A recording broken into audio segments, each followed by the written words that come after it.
Quello che consiste nell'effettuare dei controlli congiunti da parte delle competenze della direzione regionale per il Veneto per il lavoro e da parte della Polizia Stradale del Veneto. Le due organizzazioni hanno delle competenze diverse, alcune delle quali sono al confine fra un ufficio e l'altro, per cui si è ritenuto che fare i controlli congiunti possa portare, e in effetti ha portato, dei benefici, tanto è vero che nei primi 15 mesi di applicazione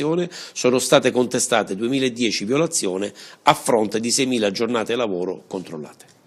Sanzioni molte, in percentuale, e pesanti. Sanzioni pesanti perché l'articolo 174 del Codice della Strada, così come modificato nell'anno 2011, ha graduato le sanzioni per le quali a fronte di sforamenti di pochi minuti vi sono sanzioni lievi, a fronte di sforamenti di varie ore vi sono invece delle sanzioni più pesanti, proprio perché vi è in ballo la sicurezza non soltanto del lavoratore, ma la sicurezza del cittadino utente della strada.